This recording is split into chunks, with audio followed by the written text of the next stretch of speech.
Greetings, brethren, Habsburger Donkey here, and I am going to show you how I did the rust effect on the weapons of my undead army.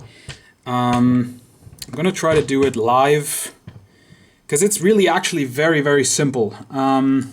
First thing you're going to need is a horrifically abused old brush. The older and the more abused, the better, because this stuff will absolutely destroy brushes. So, yeah, if you don't have old destroyed ones, use really cheap ones, because if they're not destroyed, they will be destroyed afterwards. The stuff I'm using is this. It's Rust Effect from Model Mates. This stuff still exists, but the company has changed names. It took me quite a while to figure out if they still exist, but they do. And I think they're just called Dirty Down now, which I don't know if that's a great name, but well, that's what they're called now. So if you Google for Rust Effect Dirty Down, you should find this stuff. I think they sell it in a bottle now, so it looks a little bit different. It's not this old school paint pot anymore. But it's the same stuff. So what this stuff is, as I shake it, it's kind of alcohol based. I don't know exactly what's in it, but it is definitely toxic and irritant and flammable. So very careful with this stuff. But the cool thing about it is that it is super easy to use. Actually, I'm gonna pull out the thing so that it doesn't fall over, because doing this on camera is actually not the easiest. Okay, and so how you do it is you just grab some of it. If there's some like chunky bits, that's fine too. We don't mind the chunky bits at all.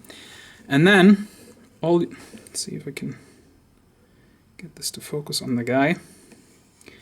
And then all you really do is put it everywhere you want the rust effect. So I'm going to put a little bit less down here and more on the blade.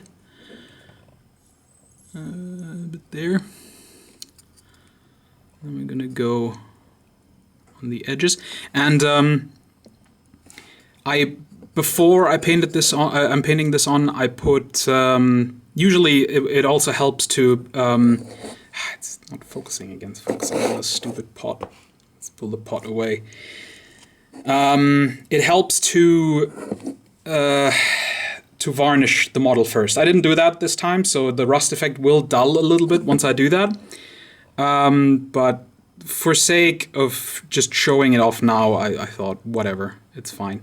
And yeah, definitely don't get it on anything other than the rusted metal bits, because this stuff will just stain and ruin your paint job. And what I like doing is sort of, while it's drying, go over it again with the brush and sort of give it some texture, because that makes it look extra gross and rusty. And then, as you can see, it's already drying on this side. And that's really all there is to it. That's all I add. I'll want some more here. It's a bit thin on that area. And the more you put on, the more it gives it different layers and character. So if you want something that's incredibly rusty and has like a very ancient look, then just put on several layers and like carefully stipple it on.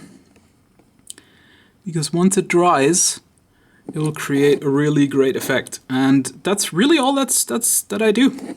As you can see on the back, we already have some good texture. Let's see. Can we get it to focus? There we go. It really dulls it down, it gives it a texture, and it looks excellent like rust, in my opinion. And then once it's completely dry, what I do is I actually wash out the brush, because as I said, this stuff dries quickly, and it dries on the brush quickly as well, and it mucks up the brush something fierce. And then let me get... So what I'm doing with the edges is I'm using Game Color Chainmail Silver and Vallejo Model Color Silver. This by itself is a bit too extreme. This by itself, not enough, so I go with a mix of both. And then I just edge highlight where I want it. So let me pick up the ogres, because I did it because I did it the most on them.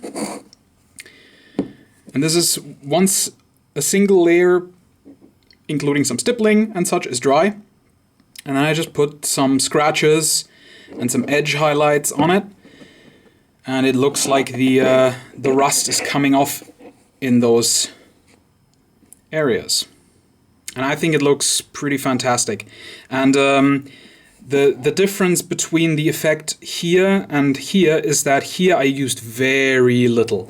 I basically sort of dry brushed the rust effect over the chainmail, and then also put some silver highlights on it. And that created the different effects. And I go much more heavily on the sort of sheet metal type stuff, because I don't know if you've ever seen a rusty chainmail. It doesn't get the same sort of oxide orange effect as a sheet metal plate would. So it's sort of more brownish and drab, and I think it works great. As you can see, this is almost dry. It really doesn't take very long, and yeah, we have an excellent. Let's see if I can get some focus. We have an excellent sort of pitted effect going on, as well as there's different sort of layers. And it just looks lovely, rusty, and ancient. And I'm gonna put some, actually, let me just do that right now. Don't really have a palette, but that's okay. I'll just put some on my cloth that I have here.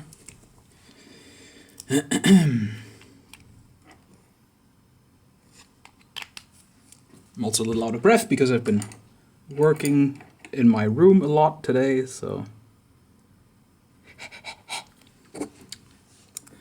All right, and now I'm gonna put a small edge highlight there and there. And I'm gonna put another one on the other side.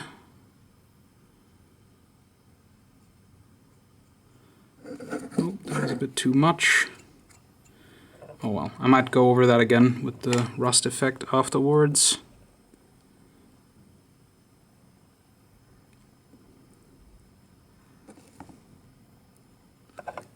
Make sure that the edge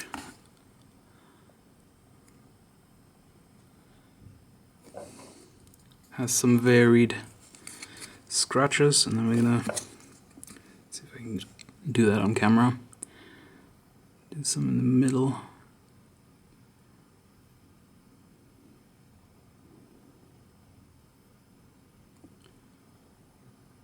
Some here.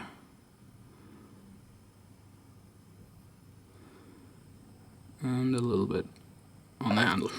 And that's all I'll do. And I think for such an incredibly easy to do effect that requires really only this stuff and some silver, it looks awesome. And especially for Undead, I really, really like it. And I definitely think I'll go over this again with the rust.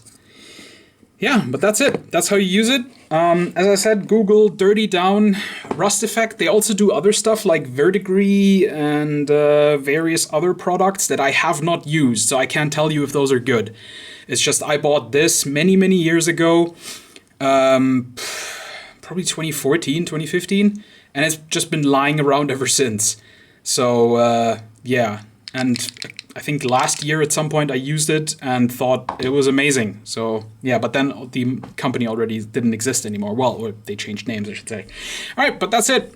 Hope you enjoyed it. I'll see you again in a couple of days when hopefully I have the other skeletons speed painted up and my high elf wizard painted, and then you'll see the progress and everything. All right, take care, guys.